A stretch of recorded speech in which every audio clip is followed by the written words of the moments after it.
আসসালামু আলাইকুম, আশা করি সবাই ভালো আছেন।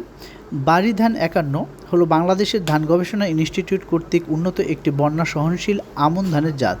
এটি জলবায়ু পরিবর্তন ও আকস্মিক বন্যার সঙ্গে মোকাবেলা করার সক্ষমতা ধারা কৃষকদের জন্য একটি শক্তিশালী বিকল্প হয়ে উঠেছে। প্রথমেই এই ধান নিয়ে আমরা কথা বলবো রোহিত ভাইয়ের সাথে। আসলে ধানটি কবে লাগানো হয়েছে এবং কিভাবে লাগানো হয়েছে, কেমন ফলন হবে এইসব ব্যাপার নিয়ে। রোহিত ভাই, এই যে ৫১ ধান লাগাইছেন কবে? ১৫০ এই তো ভাদ্র মাসে। ভাদ্র মাসে? হ্যাঁ, কয়দিনে পাকলো? ভাদ্র আশ্বিন কার্তিক এই মোটামুটি ২-২.৫ মাস পরে। আড়াই মাসে পেকে গেছে। আপনার হাতে কয় মন ধান হবে? তা আল্লাহ দিলে তো ১.৫-২ এর কাছাকাছি যাবি। নিম্ন ১৮০ মন ধান হবে, ১৮০-১৫০ মন।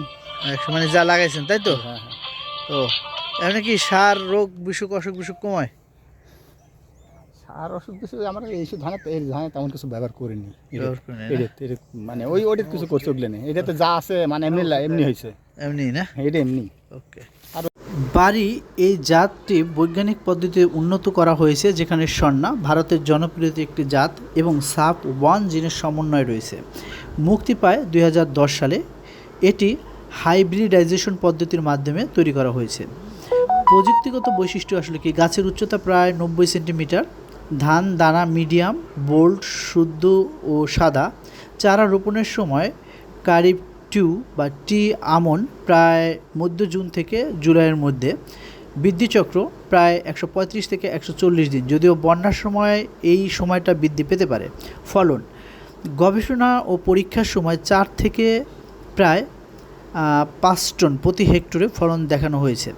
টলারেন্স, এটি আকস্মিকভাবে সাবমার্স বা পানি সহনশীলতায় টিকে থাকতে পারে। কিছু গবেষণায় দেখা গেছে যে ধান ৫১ অন্যান্য ধান বা জাতের তুলনায় উচ্চ ফলনের সুবিধা দেখা দিতে পারে, এমনকি বন্যার পরও। এই জাত কৃষকদের মধ্যে নিরাপত্তা বাড়াতে সাহায্য করেছে, বিশেষ করে বন্যাপ্রবণ অঞ্চলে। এবং বিড়ি এবং অন্যান্য গবেষণায় প্রতিষ্ঠানগুলোর জন্য এটি উদ্ভাবন সক্ষমতার একটি প্রমাণ। তারা শুধু উচ্চ ফলন নয়, বরং জলবায়ু সহনশীল ধানও উন্নয়নে কাজ করছে। বারি ধান ৫১ বাংলাদেশের একটি গেম চেঞ্জার ধানের প্রজাতি। এটি শুধুমাত্র উচ্চ ফলনই দেয় না, বরং জলবায়ু পরিবর্তনের চ্যালেঞ্জ, বিশেষ করে আকস্মিক বন্যার সমস্যার সঙ্গে মোকাবেলা কৃষকদের শক্তির সহায়ক। উপযুক্ত বীজ ব্যবস্থাপনা, কৃষি প্রশিক্ষণ এবং সম্প্রসারণ নীতির মাধ্যমে ধান ৫১ আরও ব্যাপকভাবে প্রচলিত হতে পারে এবং দেশের খাদ্য নিরাপত্তায় এক গুরুত্বপূর্ণ ভূমিকা বা অবদান রাখতে পারে।